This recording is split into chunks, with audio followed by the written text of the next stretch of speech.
कल्पना कीजिए कि आपको किसी वकील की फर्म से एक पत्र मिले।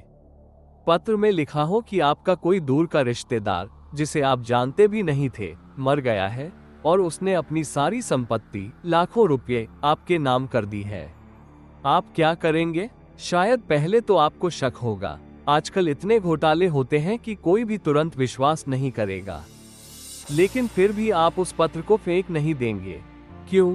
क्योंकि प्रस्ताव बहुत बड़ा है। आप कम से कम उसकी जांच तो करेंगे। ठीक इसी तरह यीशु मसीह का पुनरुत्थान भी है।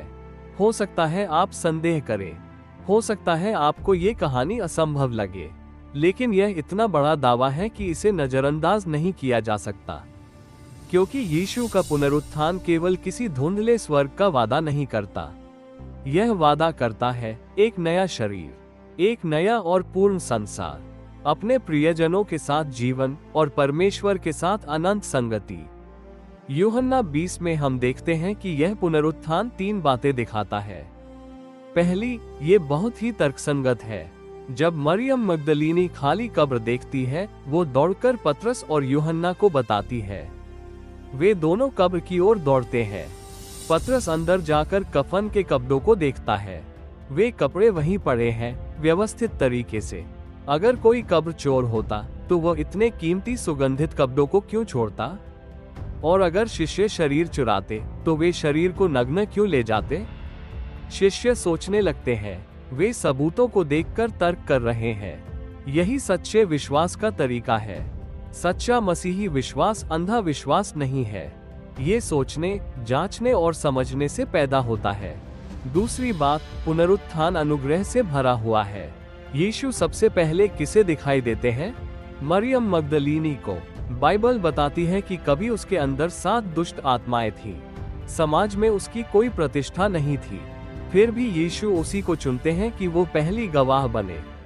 यह क्या दिखाता है? कि परमेश्वर हमें हमारे कामों के कारण नहीं बचाता, वो हमें अपने अनुग्रह से बचाता है। यीशु उन लोगों को नहीं बुलाते जो खुद को मजबूत समझते हैं। वो उन लोगों को बुलाते हैं जो जानते हैं कि वे कमजोर हैं। और तीसरी बात, पुनरुत्थान व्यक्तिगत है।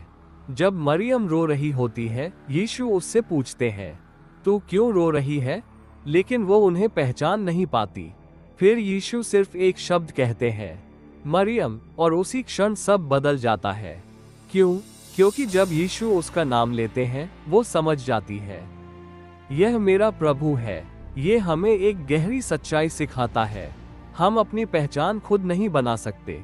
सच्ची पहचान तब मिलती है जब कोई महान व्यक्ति हमें प्रेम करता है और स्वीकार करता है। और यीशु कह रहे हैं, मैं तुम्हें जानता हूँ, मैं तुम्हें नाम से बुलाता हूँ, मैं तुमसे प्रेम करता हूँ। यही पुनरुत्थान का संदेश है। यीशु कोई मृत शिक्षक नहीं है, वो जीवित उद्धारकर्ता है। और आज भी वो लोगों को नाम लेकर बुलाते हैं।